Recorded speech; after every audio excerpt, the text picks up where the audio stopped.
We'll get into the NBA recap. Now, we know basketball, the season is over. Bubble season is completed. Shout out to the Lakers winning that chip.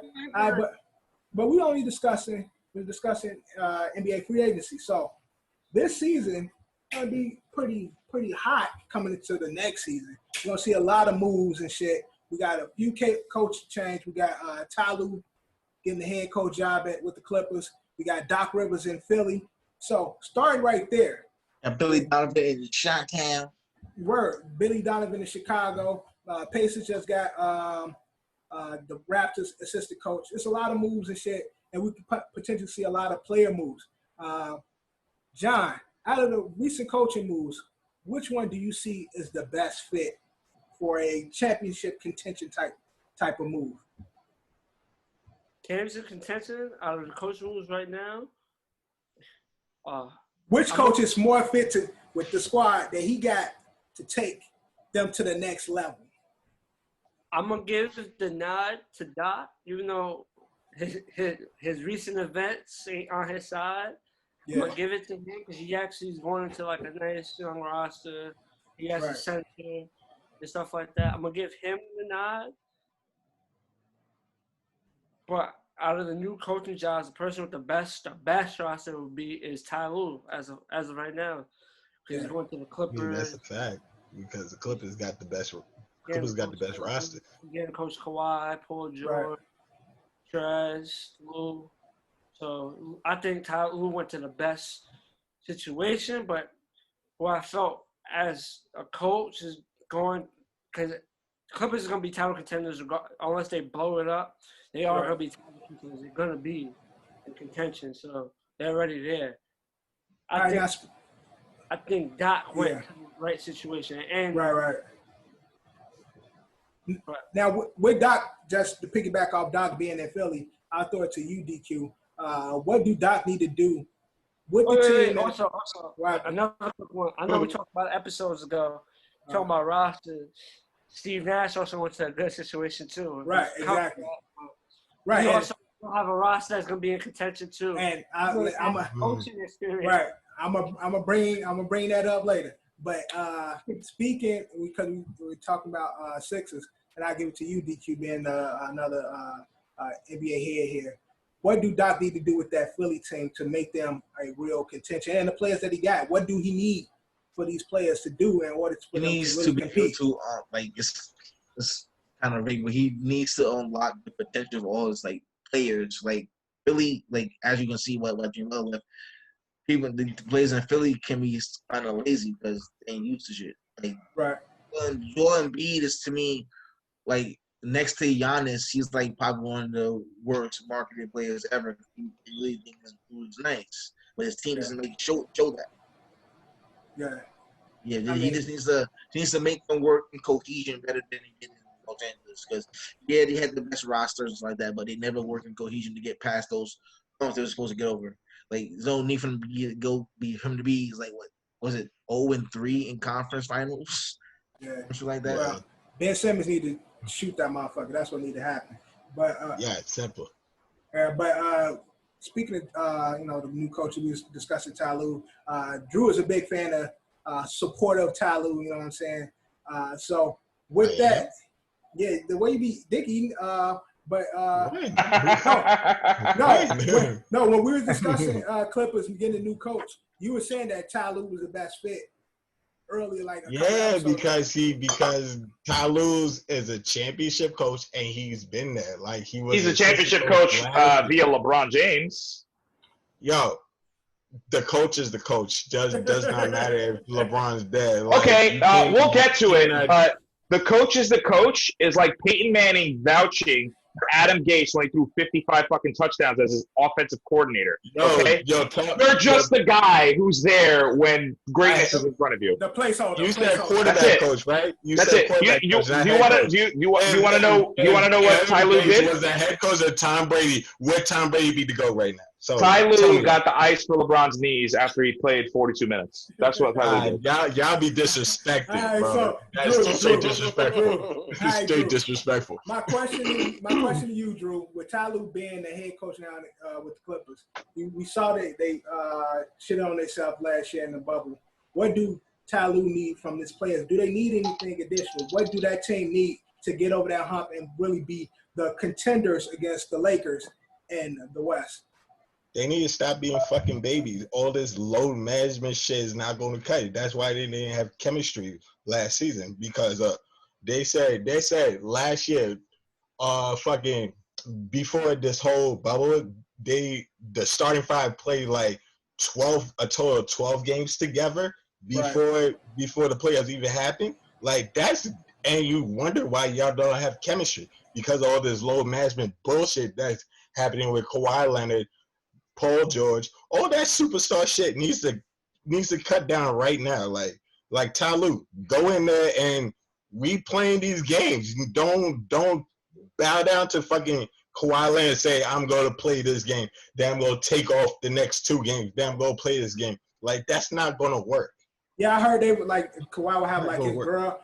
Kawhi would have his girl on the team playing and shit. Like, he just did. Kawhi just did whatever the fuck he wanted. I'm sitting in this game. I'll do this.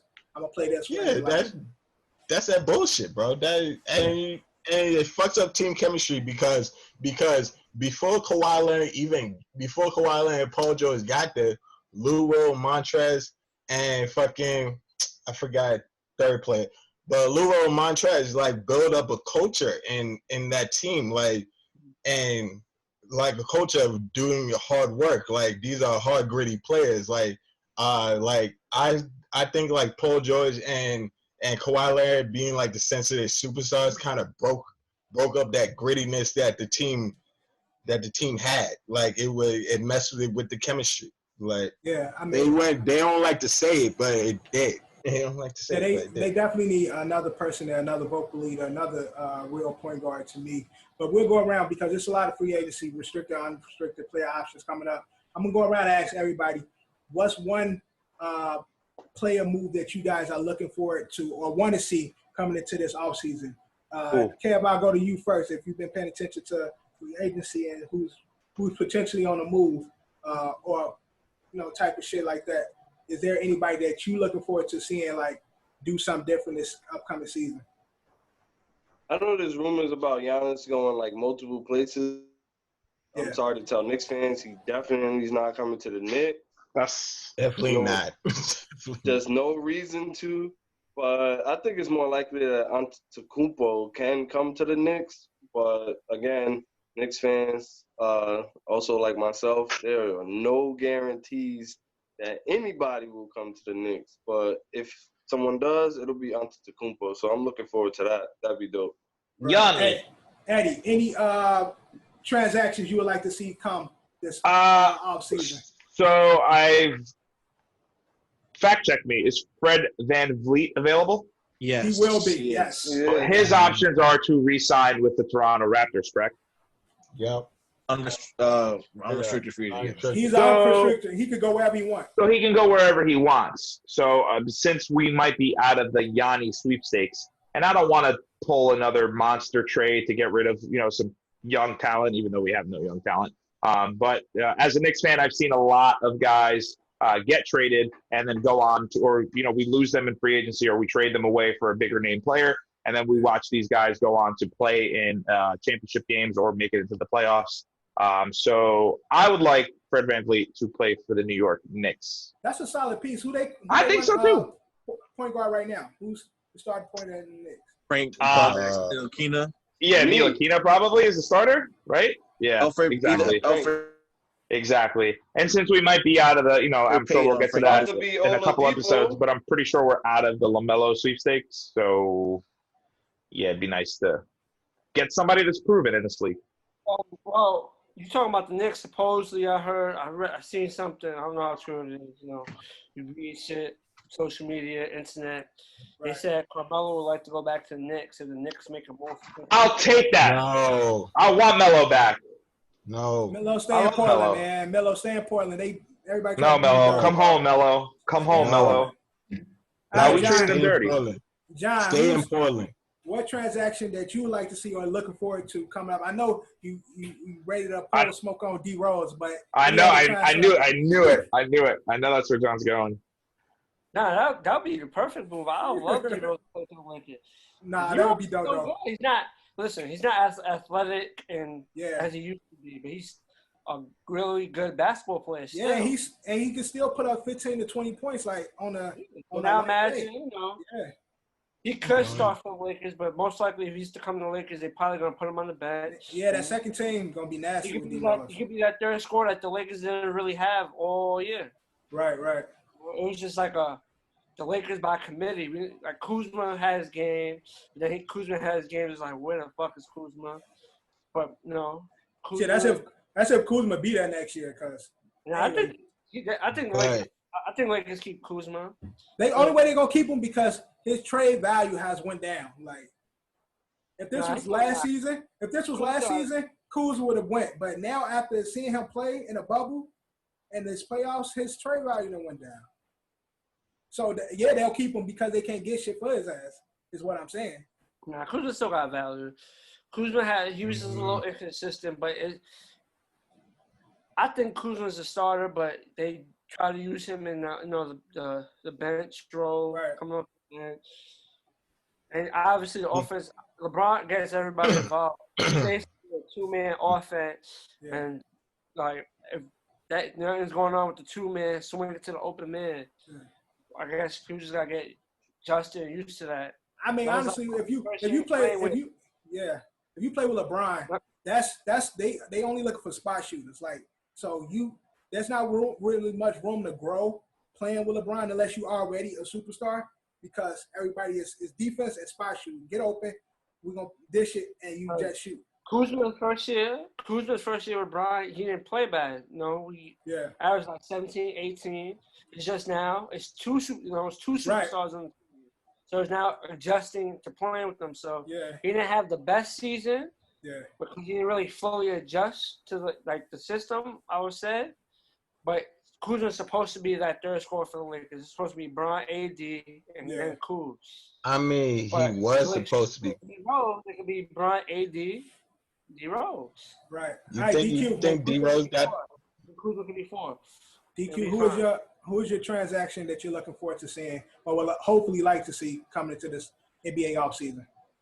Looking forward to the Knicks trading everyone but RJ Barrett and Mitch, pretty much. Everyone else but them two. Everybody else can go. I mean, what do you want in return, though? It doesn't matter. I just want Giannis. No, I just want everyone to go because DQ. I think you secretly want to root for Giannis. I don't. I'm sorry to inform you. All right, Drew. Drew, what you like to see coming to this offseason, NBA offseason? Yo, I mean, like, I don't think it's going to happen, but that Giannis sweepstakes is so fucking sweet. I want him to come to Miami so bad because that shit would be awesome. But that's pie in the sky. I'm wishing on that. But yeah, I like to see that happen. I want to see James. So where do you want to see him go, though? Miami get Giannis, bro. Oh, Miami. Yeah, Miami get Giannis, actually, I'm actually glad you brought that up. Who do you guys trade to get Giannis? Because Giannis has to be acquired via trade. I mean, you don't. Giannis is a free agent next summer.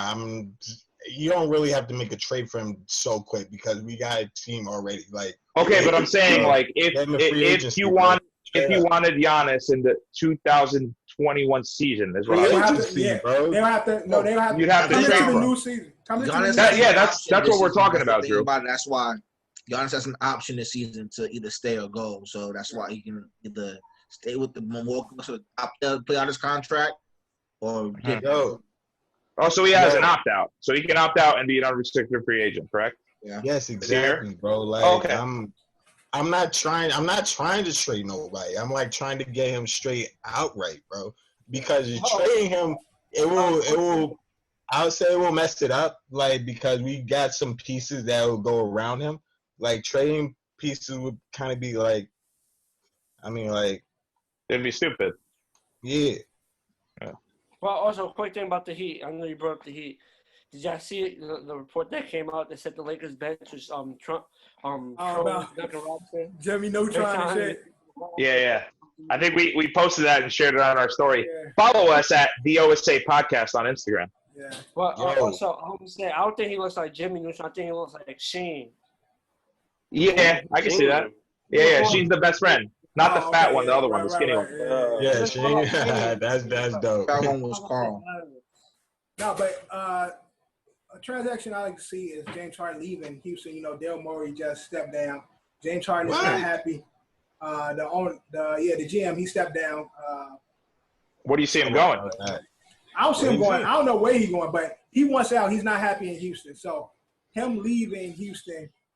Oh shit! I didn't. They bring back. Where do I see him going? They bring back the OKC. Bring back Russ. And, nah, that wouldn't happen. Yeah, so the Nets. Oh no, please no. Oh God, no. For the love of God, no. Please no. The Nets are still a New Jersey team to me. All right, but that's the NBA recap.